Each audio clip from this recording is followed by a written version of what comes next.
Hello and welcome to this morning broadcast, a grim morning here for all of us here in India as there are news reports coming in of a massive terror strike in Manchester. I'm Saurav Sanyal and let's get started with the bulletin. There has been a terror attack at a packed pop concert in Manchester in the United Kingdom. At least 19 people are dead and over 50 feared injured. The blast at the Manchester Arena, the largest indoor arena in Europe, took place during a concert where US singer Ariana Grande was performing. Officials are calling it a terror attack.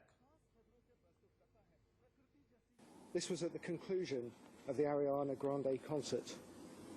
Currently, we have 19 people confirmed to have lost their lives in the explosion and around 50 casualties that are being treated at 6 hospitals across Greater Manchester. My thoughts are very much with those that have been injured and lost their lives and their loved ones at this terrible time. We are doing all that we can to support them. Officers from Greater Manchester Police and Emergency Services are working at the scene and are supporting those affected. We are coordinating the operation here at Greater Manchester Police Headquarters. An emergency number is available for all those concerned about their loved ones or anyone who may have been in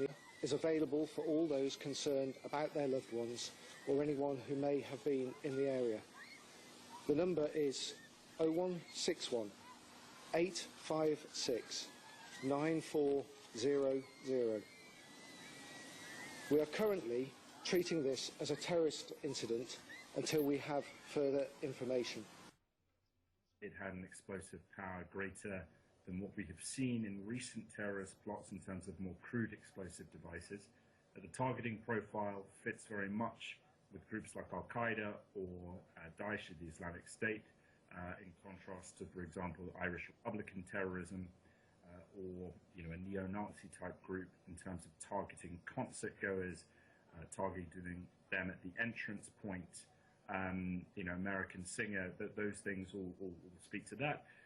But it also clearly took the British government by surprise in the sense that the terrorism alert level was not at critical, it was at severe. And so, a major investigation now begins. And unfortunately, based on the size of the explosive device, I expect that fatality figure to go up quite significantly. I think because of the targeting profile, specifically in terms of the concert venue, but also the foyer area. Proper action has to be taken. The intelligence must have been there regarding Manchester, but the question is, the organization has now, put guards down, they have become more lax, and this is the situation of which, the advantage of which is being taken by various radical organizations, as you have seen. Let's listen into some of the reactions which are coming in. We see the visuals playing out on our screens there. Ambulances being rushed to the spot where we know now that over 19 people have lost their lives and over 50 injured. The injured have been rushed to 6 hospitals nearby. We know that there were scenes of panic as the Grande's concert. The audience comprised of youthful fans who fled the 21,000 capacity venue after what eyewitnesses described as a huge bomb-like bang in the foyer area at the end of the concert. On our screens, a fleet of ambulances rushing to the venue and bomb disposal squad teams were dispatched soon after city residents opened up their doors to stranded concert goers after train services were shut down as a precautionary measure. So there are visuals which are coming across from Manchester in the United Kingdom. Minutes after the blast, after this explosion ripped apart normal life in the UK, we see that how people living in and around the area opened up their homes for others so that injured could come in. And after train services were suspended as a precautionary measure, we know that the British police has confirmed that this is a terrorist attack. They're suspecting the role of either Al-Qaeda or ISIS behind the attack. There was possibly one or more suicide bombers who were there at the spot. Preliminary investigations are on, and this is what we are getting at this point in time. As far as we know, that so far 19 people have been confirmed dead with around 50 injured. And the British police in a statement has said that this is currently being treated as a terrorist incident until the police know otherwise. And British Prime Minister Theresa May has condemned this appalling terror attack. And she has said, and I quote, "All our thoughts are with the victims and the families of those who have been affected," she has said in a statement. pretty quickly afterwards from the security services or the police, who want to know exactly what it is that you're going to use it for. So one of the questions that the police are certainly going to be asked is what kind of device this was, what was the makeup of it, and how were the materials put together for it. Because with the way that the security services are closely surveilling the kind of materials that might go into a device like that, the Prime Minister and the chiefs of the security staff will want to know exactly how this slipped through the net. And Paul, we're listening to Ian Hopkins from the Greater Manchester Police earlier on in that statement which the police gave. As you were saying, it was quite short, but significantly they say, look, we're treating it as a terrorist attack for the time being, but no official confirmation of what exactly caused the explosion. No. There's two possibilities. Either the police are simply reluctant to say anything which might be proven to be untrue later down the line. So they would prefer not to jump to early conclusions. Don't forget that when he gave that statement, it was barely 3 hours after the blast had taken place.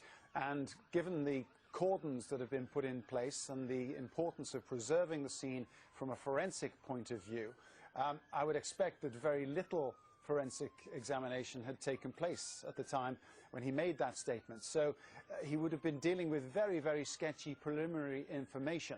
And he probably doesn't want to be, a hostage to fortune if he starts talking about particular types which then are proven wrong by subsequent forensic examination. So he's probably advised quite sensibly to not give too much away, because there's not that much that they knew at that point. But make no mistake, a lot of resources, specialist scientific resources, are going to be put into this inquiry, and a huge pressure is going to be on to accelerate the forensic examination of it so that they have answers to these questions very, very quickly indeed, and can then go about investigating the circumstances as to how this bomb, if it indeed was a bomb, it's looking like a bomb, they're talking about it as an attack, how it was put together, where it came from, and whether it was just one person or a wider circle of people who were responsible for it. All right, Paul Brennan there in London. Paul, for the time being, thank you. We'll obviously come back to you throughout the morning. Let's move on now to some other stories here in Al Jazeera. There are visuals coming in. We are hearing reports coming in now that how rescue operations are being carried out. The first unconfirmed reports of an explosion emerged shortly after 9:45 Greenwich Mean Time on Monday. And we are told that a correspondent from BBC Radio 5 Live said that he was hit by a sharp nail in his foot, and his wife sustained a stomach wound as they waited for their daughters to come out of the concert. Panic gripped the concert arena there. This is the largest arena hall, so to say, the concert hall there in Europe, where which was packed to the capacity. It has a capacity of 21,000 is the seating capacity. Going by what eyewitnesses said, they first heard the last song go, and then suddenly there was a massive flash and then a bang and a smoke. Now, Manchester Arena said that the incident took place outside the venue in a public place. What we are also getting to hear is that an actress, Isabel Hodgins, who was there, who was attending the concert, she told a foreign news channel that everybody was panicking and there was pushing up the stairs. The corridor was full. It smelt of burning. There was quite a lot of smoke as we were leaving. So this is an eyewitness account coming in from actress Isabel Hodgins, who was attending the concert there at the arena concert. And clearly we see that, she said it's just shocking and we feel very, very shaken up. We are just lucky to have gotten away safely. We are also getting reports of another eyewitness there who was present there at the concert. Majid Khan, a 22-year-old man who was attending the concert with his sister. He said that a huge bomb-like bang went off that hugely panicked everyone, and we were all trying to flee the arena. Some more reactions coming in on this very, very unfortunate but developing story. Let's listen in. This was at the conclusion of the Ariana Grande concert. Currently, we have 19 people confirmed to have lost their lives in the explosion, and around 50 casualties that are being treated at 6 hospitals across Greater Manchester. My thoughts are very much with those that have been injured and lost their lives, and their loved ones at this terrible time. We are doing all that we can to support them. Officers from Greater Manchester Police and Emergency Services are working at the scene and are supporting those affected. We are coordinating the operation here at Greater Manchester Police Headquarters. An emergency number is available for all those concerned about their loved ones or anyone who may have been in the area. The number is 0161 856 9400. We are currently treating this as a terrorist incident until we have further information. It had an explosive power greater than what we have seen in recent terrorist plots in terms of more crude explosive devices. The targeting profile fits very much with groups like Al-Qaeda or Daesh, the Islamic State, in contrast to, for example, Irish Republican terrorism or a neo-Nazi type group in terms of targeting concert goers, targeting them at the entrance point. American singer, those things all speak to that. But it also clearly took the British government by surprise in the sense the terrorism alert level was not at critical, it was at severe. And so, a major investigation. Surprise in the sense the terrorism alert level was not at critical, it was at severe.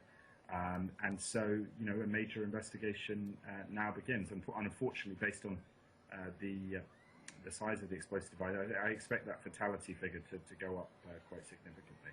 I think because of the targeting profile, specifically in terms of the concert venue, but also the foyer area. Proper action has to be taken. The intelligence must have been there regarding Manchester, but the question is, the organization has now, put guards down, they have become more lax, and this is the situation of which, the advantage of which is being taken by various radical organizations, as you have seen. In fact, there are very, very telling visuals coming in from Manchester. We are trying to put together a timeline. We know that Nicola Sturgeon, the First Minister of Scotland and leader of the Scottish National Party, has said, like other world leaders, that heartbreaking news from Manchester, my thoughts are with all those who have lost loved ones or have been injured in this barbaric attack. The SNP, Scotland's largest political party, has postponed its manifesto launch, which was scheduled on Tuesday. And she has said that our thoughts are with Manchester. SNP's official Twitter handle has also put out this tweet. The manifesto is regarding the general election slated for June 8th. We are also hearing that English singer and songwriter Ellie Goulding has said that sending love to those affected in Manchester. So the world stands united while condemning this terror attack, this dastardly act of terror, which has snuffed out 19 lives to be precise, and over 50 are still battling for their lives in 6 hospitals in Manchester, United Kingdom. We are also hearing that the US Department of Homeland Security has issued a statement saying it's closely monitoring the situation at the Manchester Arena. Now, this is as per reports that are coming in from the United States, and it says that we are working with our foreign counterparts to obtain additional information about the cause of the reported explosion as well as the extent of injuries and fatalities. US citizens in the area should heed direction from local authorities and maintain security awareness. We encourage any affected US citizen who needs assistance to contact the US Embassy in London and follow Department of State guidance. So that is the statement coming in from the US Embassy as well. There is a statement that has come in from Scooter Braun, who's Grand's manager. He says that tonight our hearts are broken. Words cannot express our sorrow for the victims and families harmed in this senseless attack. We mourn the lives of children and loved ones taken by this cowardly act. We are thankful for the selfless service tonight of Manchester's first responders who rushed towards danger to help save lives. We ask of all of you to hold the victims, their families, and all those affected in your hearts and prayers. So a very, very telling statement there coming in from the tour manager there, Scooter Braun. London Mayor Sadiq Khan has also come out and said that London stands with Manchester. In a tweet, he has said that our thoughts are with all those killed and injured tonight and our brave emergency services. In fact, singer Ariana Grande, who was performing at that particular concert, has said that she is broken And broken from the bottom of my heart is what she says. I am so sorry. I don't have words. Remember that Ariana Grande was performing and the explosion happened after, she was about to wrap up the concert there. And in the wake of the bomb explosion at the Manchester Arena, residents came out in support of the concert going, many of whom are believed to be young teenagers, to be offering transportation and lodging facilities. The Victoria train station closest to the venue was closed after the attack and is expected to remain shut for the rest of the day. Remember, this step was taken as a precautionary measure, and the Victoria train station, which is a very busy station, Metro Link as well, is the closest to the venue and was closed after the attack. As many as 20,000 people attended the American pop singer Ariana Grande's concert on Monday night. And it's big on social media as well. The hashtag Room for Manchester is being used on social media as well to help stranded people. And let me quickly bring in our senior editor Ananya Dasgupta into the broadcast for the latest. Ananya, UK Prime Minister Theresa May has suspended her general election campaign as well following the attack. The incident is likely, it's possibly the worst terror attack since the 2005 London bombings that killed over 50 people, including the perpetrators. Absolutely, that was on the London Underground in 2005.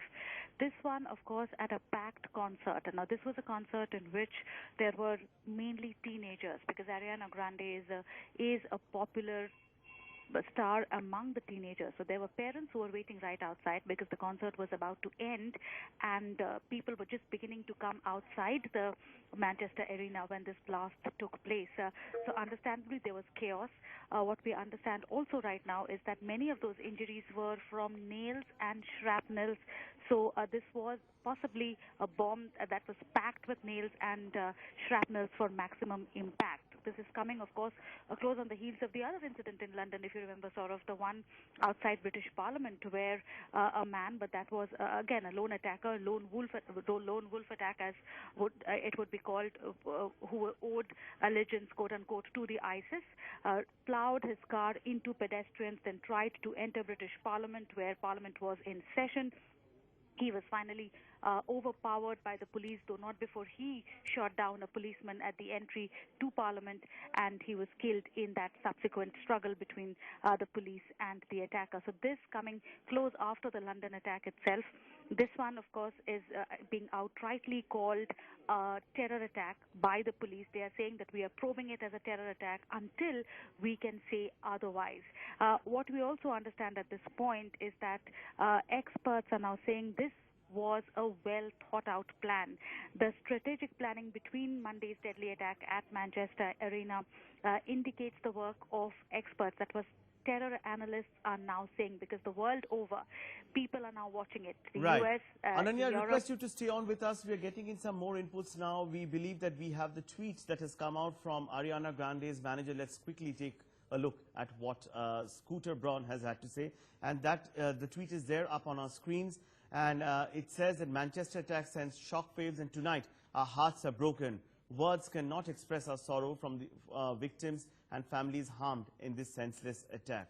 So that is a statement that is coming in from Ariana Grande's manager, Scooter Braun, where he says that we mourn the lives of children and loved ones taken by this cowardly act.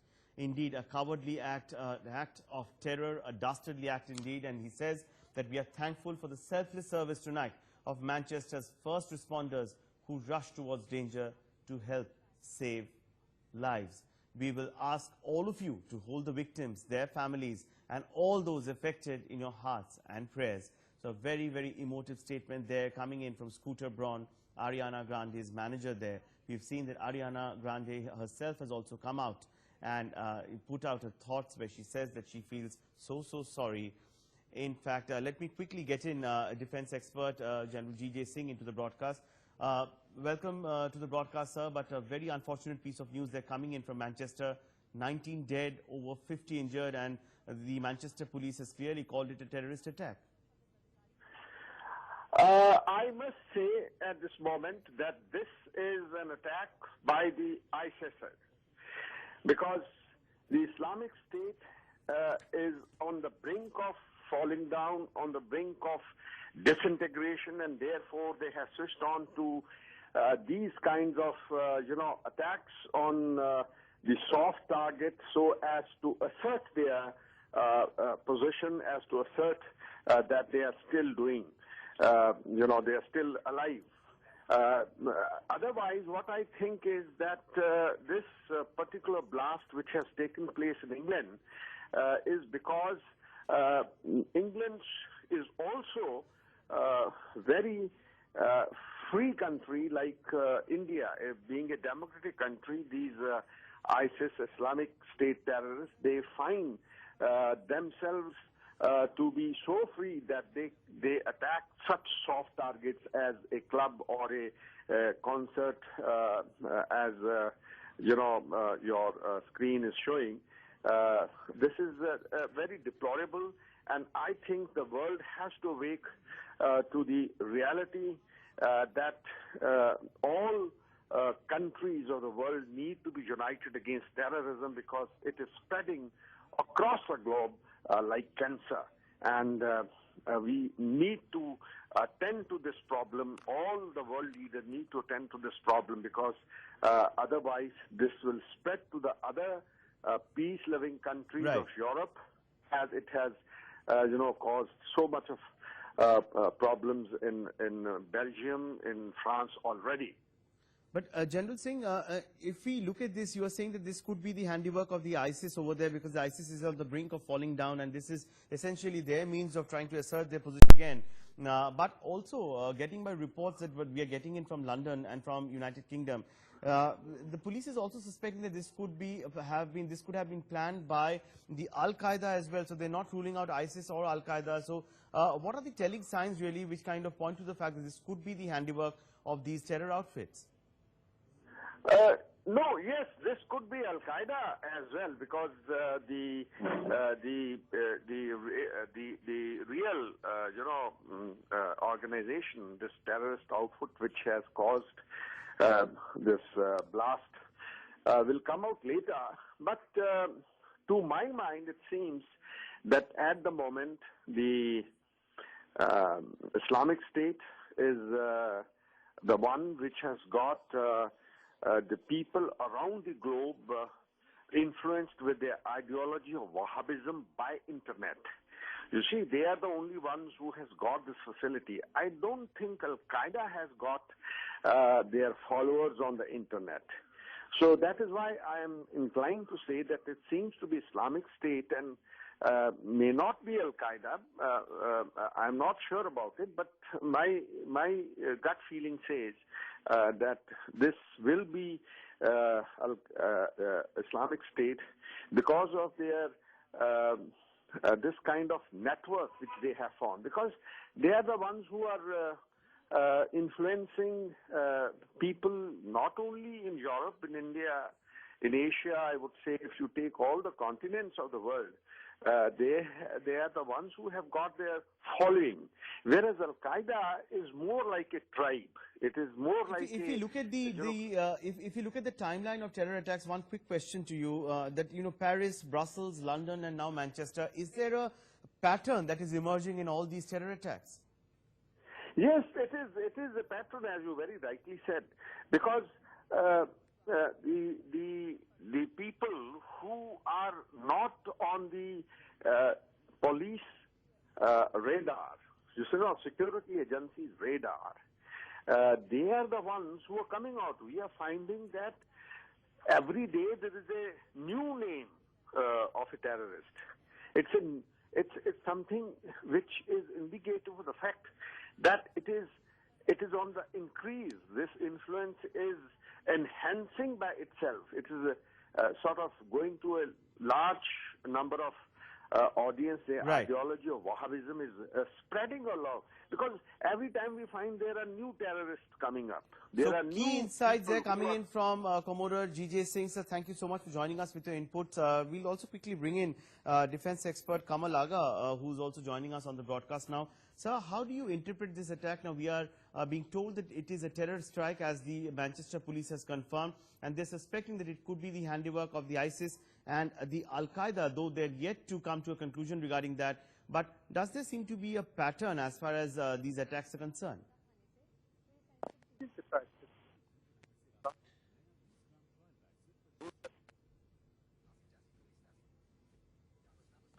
In fact, we'll try and reconnect with Mr. Aga in just a bit, but for now it's time to slip into a very short